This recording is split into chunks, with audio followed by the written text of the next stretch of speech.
Welcome to Within the Frame, where we bring the most pressing issues across the globe into focus. I'm Kim Mok-yeon. What began as a confrontation between Israel and the United States against Iran is now raising fears of a much broader regional war. And the fallout is no longer confined to the Middle East. Reports say U.S. air defense assets in South Korea, including Patriot systems and THAAD launchers from Seongju, have been moved toward the region, bringing the impact of this crisis much closer to home. At the same time, China is stepping up its ceasefire diplomacy. Europe is showing signs of division, and Russia appears poised to benefit as oil prices rise and global attention shifts. With the Strait of Hormuz under fresh pressure and regional powers scrambling to prevent a wider conflict, this is no longer just a Middle East story. It's a test of a broader international order. For a deeper discussion on this, we connect to Emre Demir, Assistant Professor of Political Science and International Relations at TED University. A very welcome, Professor. Thank you for having me. And also joining us is Choi Hyun-jin, Professor of Political Science at Kyunghee University. Good to see you again, Professor. Good evening. Thank you for having me. So let's begin our discussion with Professor Demir with the broader picture first. After the U.S. and Israel carried out strikes on Iran, fears of a much wider crisis spread very quickly across the region. Tell us how dangerous this moment is right now for the Middle East as a whole. Actually, it is maybe the most dangerous moment the region has faced since at least 2003 invasion of Iraq, and maybe even more than that. And what makes this current crisis so alarming is not just the scale of the military operations, but the cascading logic that has set in time. We have now entered the 13th day of the war, and you have forces have struck more than 5,000 targets in Iran, and when we include the number of Israeli attacks also, the numbers are increasing much more. And also Iran retaliated by launching more than 4,000 strikes to different parts of the Middle East. So it's not only a war between Iran on the one hand and United States and Israel on the other hand, but as you said, now it has spilled over beyond the warring parties.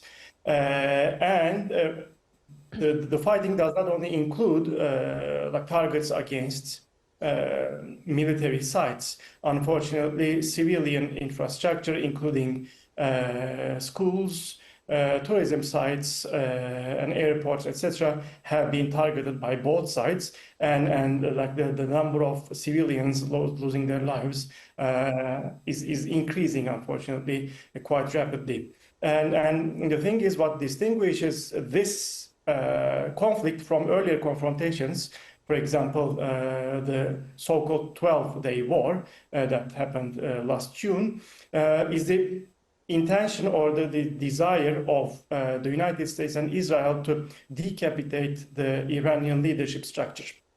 And the thing is, the Islamic Republic is an ideological system with multilateral elite and base support. Therefore, it doesn't seem that it will be falling down as the United States and Israeli leadership have predicted.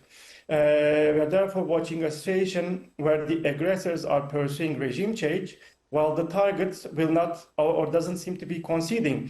And this is a formula, unfortunately, for a prolonged and unpredictable violence. And not only the warring parties, as I said, but also the wider region. And when we include the global political economy perspective and impact, we see that the impact is much wider, actually. Right, definitely. So it's no longer they contained the clash, and it's really bringing a lot of concerns worldwide. Now, as for South Korea, Professor Choi, this is not really a distant conflict anymore. Reports say that U.S. air defense assets, including Patriot systems and the THAAD launchers from Seongju, have been moved to the Middle East already. What does that tell us about how this war is already affecting the peninsula? You're right. So from Korean point of view, this war in Iran is no longer a distant war. In fact, we can already see several ways that this war is closely connected to the Korean Peninsula. As you just mentioned, the key American assets here stationed in South Korea, including Patriot missile and the THAAD launchers, appear to move into the Middle East. So this reminds us that the U.S. forces in Korea are not only for the Korean Peninsula, but right now they are now a part of a broader American global strategy. And secondly, the South Korea is also indirectly related to this war through our own defense industry. For example, the Korean-made air defense system like Cheongung has been used for the protection of an Arab country. And in fact, it showed a very high interception rate. And this shows that Korean defense technology is now playing an important role in security issues outside East Asia.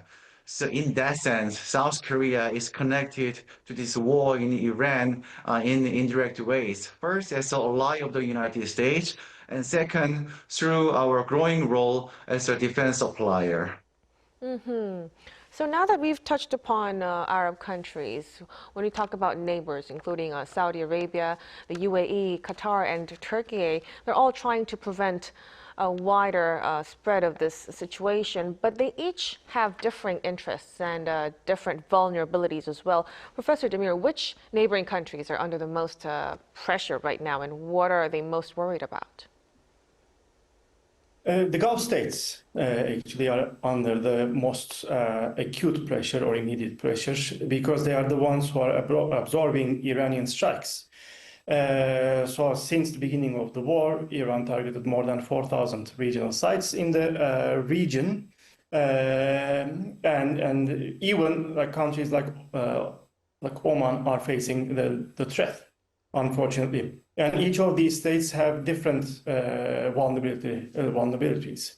Like Saudi Arabia's main concern is to keep energy flowing and protect its energy infrastructure. The United Arab Emirates is deeply integrated into the global trade and finance and tourism networks, actually. Therefore, it has been facing important economic costs, as well as Qatar and Iraq. Turkey has a different position compared to these Gulf states because, I mean, we have been reported only 2 attacks against Turkey, which have been eliminated before reaching Turkey.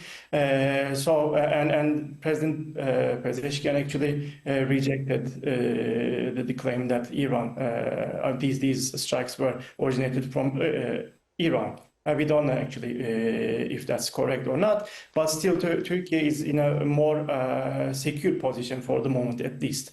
But Turkey is highly sensitive about 2 issues, the Kurdish groups in northern Iraq and the prospect of another wave of refugees, because the country has been dealing with millions of refugees since the start of the Syrian civil war. Therefore, Turkey is trying to limit its impact to its own borders, let's say. Definitely. So pressure is mounting on neighboring countries as well. Now, let's also touch upon China, Professor Che. China's moving quite actively, sending its Middle East envoy to the UAE and Saudi Arabia and calling for an immediate ceasefire and talks with Qatar as well. How should we read Beijing's approach right here, Professor Che? Is China trying to become a real diplomatic player in this crisis? Yes, as you just mentioned, China is trying to play some role as an active diplomatic player during this crisis. By sending the Middle East envoy and calling for immediate ceasefire, the Beijing wants to present itself as a responsible global power that supports stability and dialogue. But at the same time, we must know that China also has a strong economic interest in the region. The Strait of Hormuz is a key shipping lane that connects Middle East with East Asia, because about 25% of the global oil and natural gas pass through this strait. And China is, of course, the world's largest oil importer, and around 45% of Chinese imported oil goes through the Strait of Hormuz. So if the war in Iran disrupts the Strait of Hormuz, China could suffer serious economic damage. However, China's influence in this crisis is still limited.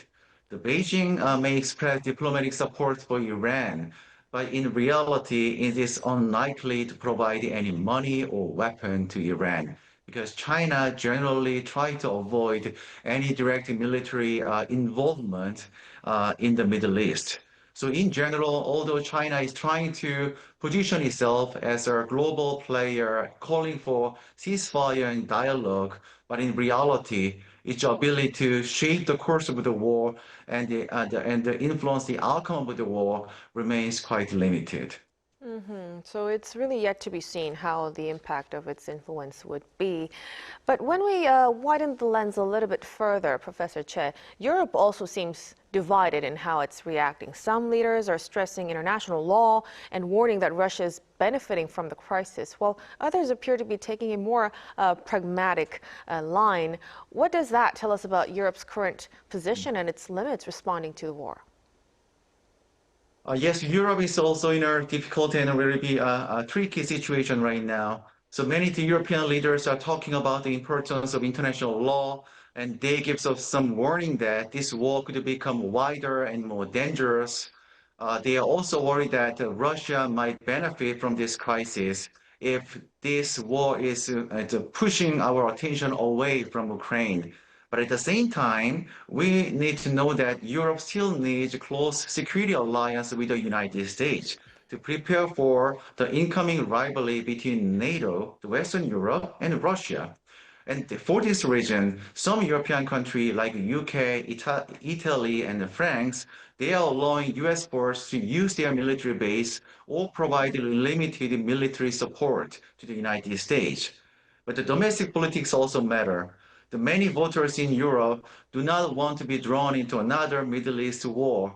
And there is also serious concern about the possible refugee crisis. The Professor Demir just mentioned about a refugee crisis, right? So if the conflict spreads to a neighboring country, or if Iran becomes unstable and lose political order, Europe could face another refugee crisis, large number of refugees, similar to what happened during the civil war in Libya and also Syria. And for this region, the European leaders are trying to be very careful. So in public, they are speaking cautiously about the war, but behind the scene, they still need to cooperate with the United States. It's quite of a dilemma for European nations, it seems. And this brings us to another group of actors trying to shape the diplomatic picture beyond China and Europe. Countries like Turkey and also France are also trying to position themselves as possible mediators. Professor Demir, who actually do you think has the credibility and the leverage to help de-escalate the situation? This is a very hard question to answer, and the honest answer seems to be that nobody has all the elements at hand simultaneously, because effective mediation requires credibility within all parties, and communication channels need to be open, and mediators need to have some leverage or incentive to offer to the parties. In the region, Oman has historically played this role with Iran, and actually Oman's mediation efforts were very important in ending the 12-day war. But for the moment, Oman lacks the weight to constrain both Washington or Israel. China, as Professor Che said, some channels to Tehran, and it has already engaged with the Gulf states, but it doesn't seem that Washington will be welcoming Beijing as a mediator. And previously, Qatar has maintained contacts with all sides, but because it has been under heavy attack by Iran, it doesn't seem that Qatar will be able to function as a mediator. As you said, Turkey might be willing to do that. It's an interesting case because on the one hand, a weakened Iran might provide an opportunity for Turkey to increase its influence in the region, while on the other hand, an unstable neighbor would be a nightmare for Turkey as well. Therefore, Ankara, from the very beginning, opposed the war and opposed or criticized both sides attacked against each other, while also offering mediation. And since the beginning, President Erdogan has been in contact with both sides, both President Trump and President Pezeshkian. But the thing is, Ankara doesn't seem to be trusted. It's not trusted by Israel, definitely, and only partially trusted by Iran and Washington. Therefore, I might say that the most likely path would be including several regional players and also acquire Chinese and Russian involvement as well to convince Tehran to accept a ceasefire. Mm-hmm. Now, another major concern about the situation is the Strait of Hormuz. Iran is clearly using it as a point of pressure. And Professor Demir, then, how serious is the Hormuz factor in this current crisis, and how much leverage do you think it could give to Tehran? It is very, very serious indeed. And it's the most powerful card, it seems, that Tehran can use because since the beginning of the war, it could disrupt the flow of oil and gas supplies from the Strait of Hormuz. And this has impacted numerous countries, including Korea. And since the war, according to reports, only a handful of vessels have transited. And for the moment, about 1,000 vessels are lined up waiting to pass the strait. And the strait is very important because it carries about a fifth of oil and LNG consumed globally. Therefore, it's a very critical choke point. And this has closing the strait can shock the global economy strongly. And also it's an attempt to destabilize the global economy and this way increase the cost of war for the United States and Israel alliance. Because not only the consumers, but also the Gulf allies of the United States are dependent on the income coming from these fossil fuels, while important allies of the United States, like Japan and South Korea and Korea, are in need of these resources. And also, in the morning today, the Iranian side threatened to close another strategic maritime passage. They did not name it, but it seems that it will be Bab al-Mandab Strait. And previously, they did close this, not officially, but unofficially, with the help of Houthis attacking the ships passing by. Mm-hmm. And they might be using the Bab al-Mandab Strait card as well. Right. So with this Strait of Hormuz factor, oil prices jump and global attention shifts away from Ukraine. And there's growing speculation that Russia may be one of the biggest strategic winners of this situation. Professor Che, so from Moscow's perspective, how much of an opportunity this could be? Russia is not a warring party, but in some ways, this war in Iran may create some opportunities for Moscow. There are several reasons. The first, higher oil price may help Russian economy. The oil and natural gas are a major source of income for Russia. So when the war in the Middle East push up the oil price, that means Russia can earn more money. And secondly, the global attention may shift away from the war in Ukraine. If the war focuses more on the Middle East rather than Ukraine, there may be less political pressure on Russia. And thirdly, I think this is very important. This situation in Iran could also reopen discussion about easing or lifting economic sanctions on Russia. If oil price rise too much, some country may quietly consider easing restriction and sanctions on Russian energy to stabilize global energy market. And finally, the President Putin may also try to present Russia as a diplomatic player.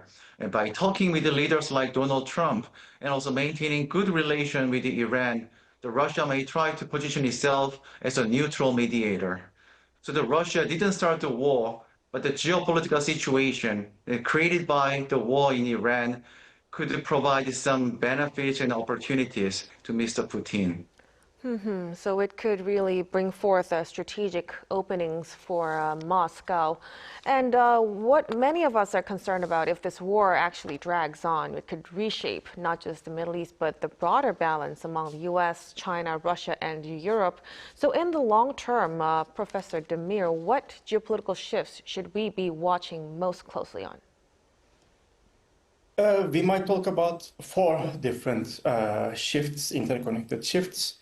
The first is the reconfiguration of the US position in the Middle East. There's a high risk of a setback to US standing in the Middle East.